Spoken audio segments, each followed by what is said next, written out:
Hello friends, जय जगन्नाथ। तो आज भिडियो आम डिस्कसन करवा सिटी परीक्षा 2026 टीचिंग एप्टीट्यूड गोटे इंपोर्टाट क्लास जहाँकि आपण मानक निश्चित भाव में आगामी अगस्ट 7 सिटी परीक्षा बहुत बहुत हेल्पफुल कर।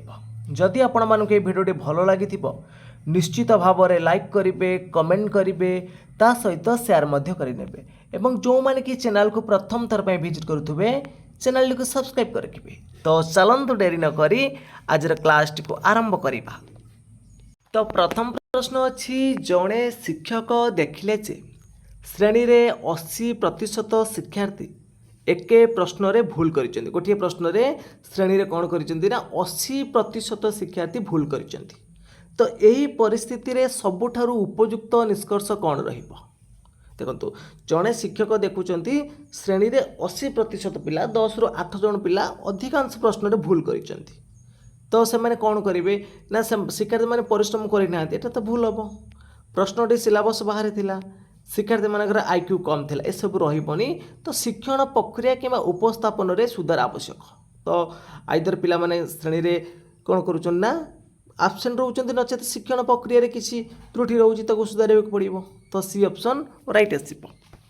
तो परवर्ती प्रश्न पचारे जड़े छात्र मौखिक उत्तर रे दक्ष किंतु लिखित परीक्षा रे बारंबार खराब करे तो शिक्षकंकर प्रथम कार्य कौन है? जड़े छात्र मौखिक उत्तर दे दौरान से सी दक्ष अच्छा किंतु लिखित परीक्षा रे बारंबार से खराब करुँच भूल करुँच। तो शिक्षकंकर प्रथम कार्य कौन है? ताकू दुर्बल छात्र भाव चिन्हट करवा, अधिक गृह कार्य देवा, अभिभावक को अभियोग करवा, यह सब रही तांकर लिखित असुविधार कारण को चिन्हट करवा। तो परवर्ती प्रश्न पचारे निम्नलिखित मध्यरु केउं परिस्थिति माने सत्यकार शिशु केन्द्रिक शिक्षण को प्रतिफलित करे? देखो क्योंटा ना यहाँ हूँ आपण मानकर जो शिक्षार्थी पूर्व अनुभव और आग्रह आधार में शिक्षण योजना हम। सी ऑप्शन राइट आसीबो। तो परवर्ती प्रश्न देछि जड़े शिक्षक केवल उच्च मार्क पाइथिबा शिक्षार्थी को प्रशंसा करती तो दीर्घम्यादी यार संभाव्य प्रभाव कौन? तो यार संभाव्य प्रभाव कौन पड़ो? देखो समस्त मोटिवेशन बढ़ो कि जड़े शिक्षक केवल जो मैंने उच्च मार्क पाई से प्रशंसा करुँच समस्त मोटिवेशन बढ़ोनी, केवल दुर्बल शिक्षार्थी मोटिवेशन कमिज ना, एटा भी भूल रहिबो। तो श्रेणी रे असमानता और नकारात्मक प्रतियोगिता बढ़ी पार यहीटा ये राइट आंसर आसीबो। सी ऑप्शन राइट हम। तो परवर्ती प्रश्न पचारे जड़े शिक्षक प्रत्येक पाठ शेष छात्र मानू पचारती आज केउं अंशटी सबुठारु कठिन लगिला, यह प्रधानतः केउं उद्देश्य पूरण करे? समेटिव असेसमेंट ना सेल्फ रिफ्लेक्शन और फॉर्मेटिव फीडबैक ना इंटेलिजेंट टेस्ट ना स्टैंडर्डाइजेशन टेस्ट? जड़े शिक्षक प्रत्येक पाठ शेष छात्र मानू पचारती आज केउं अंशटी सबुठारु कठिन लगिला, यहाँ हूँ आपण मानकर कौन ना सेल्फ रिफ्लेक्शन और फॉर्मेटिव फीडबैक। तो परवर्ती प्रश्न पचारि जड़े शिक्षक देखिले जे क्लास रे केवल 5 जन छात्र उत्तर देउचंती एवं अन्य माने नीरव रहुचंती तो सबुठारु उपयुक्त पदक्षेप कौन आसीबो? जड़े शिक्षक देखिले जे क्लास रे केवल 5 जन छात्र उत्तर देउचंती बाकी अन्य माने कौन ना नीरव बा चुपचाप रहुचंती तो एथिरे उपयुक्त पदक्षेप कौन रहिबो? ना उपयुक्त पदक्षेप आसीबो थिंक पेयर शेयर किंबा छोट दल आलोचना व्यवहार करी समस्त को अंशग्रहण कराइबा। बी ऑप्शन राइट आसीबो। तो परवर्ती प्रश्न पचारे जड़े छात्र बारंबार भूल करुछि किंतु प्रत्येक काम रे चेष्टा करुछि जड़े प्रभावशाली शिक्षक कौन करिवे? देखो जड़े छात्र बारंबार भूल करुछि किंतु प्रत्येक थर से चेष्टा करुछि जड़े प्रभावशाली शिक्षक कौन करिवे ना चेष्टा को प्रशंसा करी निर्दिष्ट सुधारमूलक फीडबैक देवे। चेष्टा को प्रशंसा करी निर्दिष्ट सुधारमूलक फीडबैक देवे।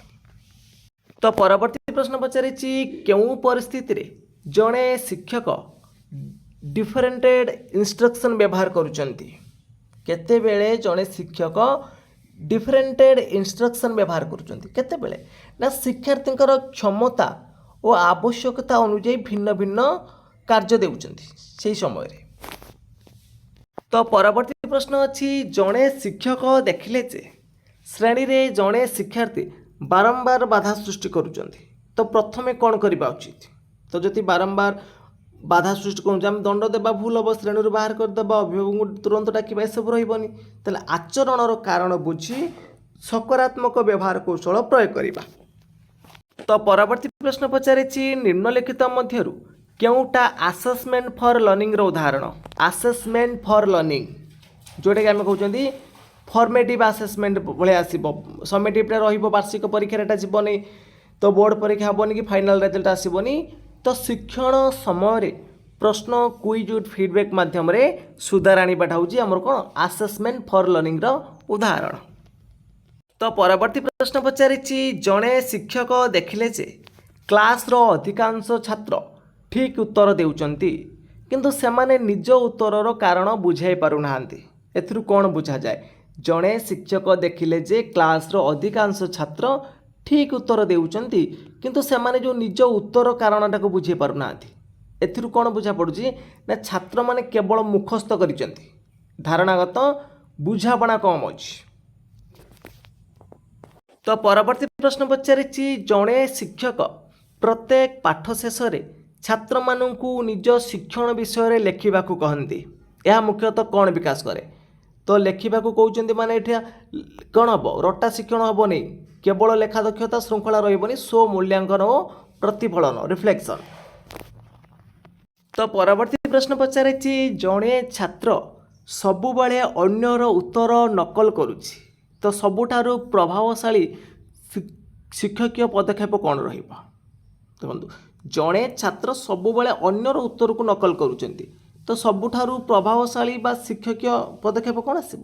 ନା ନକଲର କାରଣ ଜାଣି ତାକୁ ସ୍ୱାଧୀନ ଭାବେ ଚିନ୍ତା କରିବାର ସୁଯୋଗ ଦେବା। ତ ପରବର୍ତ୍ତୀ ପ୍ରଶ୍ନ ପଚାରିଛି, ଦେଖନ୍ତୁ, ନିମ୍ନଲିଖିତ ମଧ୍ୟରୁ କେଉଁ ପଦକ୍ଷେପ ଶିକ୍ଷଣକୁ ଲର୍ଣ୍ଣର ସେଣ୍ଟର କରେ? ତ ଲର୍ଣ୍ଣର ସେଣ୍ଟର ମାନେ ଶିକ୍ଷାର୍ଥୀ କୈନ୍ଦ୍ରିକ, ଛାତ୍ରମାନେ ପ୍ରଶ୍ନ କରିବେ, ଆଲୋଚନା କରିବେ ଓ ସମସ୍ୟା ସମାଧାନ କରିବେ ନିଜେ ନିଜେ। ତ ପରବର୍ତ୍ତୀ ପ୍ରଶ୍ନ ପଚାରିଛି, କେଉଁ ପରିସ୍ଥିତିରେ ଶିକ୍ଷକଙ୍କର ଫିଡ଼ବ୍ୟାକ୍ ସର୍ବାଧିକ ପ୍ରଭାବଶାଳୀ? କେଉଁ ପରିସ୍ଥିତିରେ ଶିକ୍ଷକଙ୍କର ଫିଡ଼ବ୍ୟାକ୍ଟା ସବୁଠାରୁ ଅଧିକ ପ୍ରଭାବଶାଳୀ ପଡ଼ିଥାଏ? କେଉଁ ପରିସ୍ଥିତିରେ? ନା ଭୁଲ ହେବା ପରେ ତୁରନ୍ତ ନିର୍ଦ୍ଦିଷ୍ଟ ପରାମର୍ଶ ସହ ଉତ୍ତର ଦିଆଗଲେ, ବି ଅପସନ୍ ରାଇଟ୍ ଆସିବ। ତ ପରବର୍ତ୍ତୀ ପ୍ରଶ୍ନ ପଚାରିଛି, ଜଣେ ଶିକ୍ଷକ ପାଠ ଆରମ୍ଭ ପୂର୍ବରୁ ଦୈନନ୍ଦିନ ଜୀବନର ଉଦାହରଣ ଦେଇ ଆଲୋଚନା ଆରମ୍ଭ କରନ୍ତି, ଏହାର ପ୍ରମୁଖ ଉଦ୍ଦେଶ୍ୟ କ'ଣ? ଜଣେ ଶିକ୍ଷକ ପାଠ ଆରମ୍ଭ ପୂର୍ବରୁ ଦୈନନ୍ଦିନ ଜୀବନର ଉଦାହରଣ ଦେଇକି ଆଲୋଚନା କରନ୍ତି, ଏଇଟା ହେଉଛି କ'ଣ? ନା ପୂର୍ବ ଜ୍ଞାନ ସହ ନୂତନ ଜ୍ଞାନକୁ ସଂଯୋଗ କରୁଛନ୍ତି। ତ ପରବର୍ତ୍ତୀ ପ୍ରଶ୍ନ ପଚାରିଛି, ସମାବେଶୀ ଶ୍ରେଣୀ କକ୍ଷରେ ସବୁଠାରୁ ଉପଯୁକ୍ତ ଶିକ୍ଷକୀୟ ଆଚରଣ କ'ଣ? ସମାବେଶୀ ଶ୍ରେଣୀ କକ୍ଷରେ ସବୁଠାରୁ ଉପଯୁକ୍ତ ଶିକ୍ଷକୀୟ ଆଚରଣଟା କ'ଣ ଆସିବ? ସମସ୍ତଙ୍କ ସମାନ କାମ ଦେବା କି? ସମାବେଶୀ ମାନେ ତ ଭୁଲ ଏଟା ହେବନି। ଆବଶ୍ୟକ ଅନୁଯାୟୀ ସହାୟତା ଓ ବିକଳ୍ପ ଶିକ୍ଷଣ ପଦ୍ଧତି ଦେବା, ଏଇଟା ଠିକ୍ ଆସିବ। ତ ଦୁର୍ବଳ ଛାତ୍ରଙ୍କୁ ଅଲଗା କରିବା, କେବଳ ମେଧାବୀଙ୍କୁ ଗୁରୁତ୍ୱ ଦେବା, ଏସବୁ ରହିବନି। ତ ପରବର୍ତ୍ତୀ ପ୍ରଶ୍ନ ପଚାରିଛି, ଜଣେ ଛାତ୍ର ପ୍ରଶ୍ନର ଭୁଲ ଉତ୍ତର ଦେଲେ ଶିକ୍ଷକ କ'ଣ କରିବା ଉଚିତ? ତ ଜଣେ ଛାତ୍ର ପ୍ରଶ୍ନର ଭୁଲ ଉତ୍ତର ଦେଲେ ଶିକ୍ଷକ ତାଙ୍କ ଚିନ୍ତାଧାରା ବୁଝି ଠିକ୍ ଉତ୍ତର ପର୍ଯ୍ୟନ୍ତ ପହଞ୍ଚିବାରେ ସାହାଯ୍ୟ କରିବେ। ତ ପରବର୍ତ୍ତୀ ପ୍ରଶ୍ନ ପଚାରିଛି, ଶିକ୍ଷଣର ଗୁଣବତ୍ତା ମାପିବାର ସର୍ବୋତ୍ତମ ସୂଚକ କ'ଣ ଆସିବ? ପ୍ରତିଦିନ ପରୀକ୍ଷା କରିବା, ଅଧିକ ଗୃହ କାର୍ଯ୍ୟ ଦେବା, ସିଲାବସ୍ ଶେଷ ହେବା, ଏସବୁ ହେବ ନାହିଁ। ତ ଶିକ୍ଷାର୍ଥୀଙ୍କ ଧାରଣାଗତ ବୁଝାମଣା ଓ ବାସ୍ତବ ଜୀବନର ପ୍ରୟୋଗର କ୍ଷମତା। ତ ପରବର୍ତ୍ତୀ ପ୍ରଶ୍ନ ପଚାରିଛି, ଜଣେ ପ୍ରଭାବଶାଳୀ ଶିକ୍ଷକଙ୍କ ସବୁଠାରୁ ବଡ଼ ପରିଚୟ କ'ଣ? ଜଣେ ପ୍ରଭାବଶାଳୀ ଶିକ୍ଷକଙ୍କର ସବୁଠାରୁ ବଡ଼ ପରିଚୟଟା କ'ଣ ବୋଲି ପଚାରୁଛି। ତ ସଠିକ୍ ଉତ୍ତର କ'ଣ ଆସିବ? ନା ସେ ଶିକ୍ଷାର୍ଥୀଙ୍କୁ ନିଜେ ଚିନ୍ତା କରିବା, ପ୍ରଶ୍ନ କରିବା ଓ ଶିଖିବାକୁ ପ୍ରେରିତ କରନ୍ତି। ତ ପରବର୍ତ୍ତୀ ପ୍ରଶ୍ନ ପଚାରିଛି, ଜଣେ ଶିକ୍ଷକ ଦେଖିଲେ ଯେ ଜଣେ ଶିକ୍ଷାର୍ଥୀ ପ୍ରତ୍ୟେକ କାର୍ଯ୍ୟରେ ଭୁଲ କରୁଛନ୍ତି କିନ୍ତୁ ସେ ଶିଖିବାକୁ ଆଗ୍ରହୀ, ତ ସର୍ବୋତ୍ତମ ଶିକ୍ଷକୀୟ ପଦକ୍ଷେପ କ'ଣ ରହିବ? ଜଣେ ଶିକ୍ଷକ ଦେଖିଲେ ଯେ ଶିକ୍ଷାର୍ଥୀ ମାନେ ଭୁଲ କରୁଛି କିନ୍ତୁ ଶିଖିବାର ଆଗ୍ରହ ଅଛି, ତାହେଲେ ସହପାଠୀ ସହଯୋଗ ଓ ବ୍ୟକ୍ତିଗତ ଫିଡ଼ବ୍ୟାକ୍ ଦେଇ ଶିଖିବାର ସୁଯୋଗ ବଢ଼ାଇବା। तो परवर्ती प्रश्न पचारिछि जड़े शिक्षक पाठ पढ़ाइबा समय रे बुझिले जे केतेक शिक्षार्थी शीघ्र बुझुचंती एवं केतेक धीरे तो सर्वोत्तम उपाय कौन आसीबो। तो जड़े शिक्षक पाठ पढ़ाइबा समय देखुचंती केतेक शिक्षार्थी माने शीघ्र शीघ्र बुझुचंती आ केतेक धीरे बुझुचंती तो सर्वोत्तम उपाय कौन आसीबो ना भिन्न क्षमता अनुसार कार्य और सहायता देबा सी ऑप्शन राइट आसीबो। तो परवर्ती प्रश्न पचारिछि शिक्षण रे प्रश्न पचारिबार सर्वोत्तम उद्देश्य कौन। तो शिक्षण रे प्रश्न पचारिबार सर्वोत्तम उद्देश्य कौन आसीबो ना चिंतन विश्लेषण और बुझामणा को विकास करिबा चिंतन विश्लेषण और बुझामणा को विकास करिबा। तो परवर्ती प्रश्न पचारिछि जड़े शिक्षार्थी भूल उत्तर देले शिक्षक कहले तुमर चिंताधारा भल आस आउ थरे भाबिबा यह क्यों शिक्षण नीति को सूचाउछि।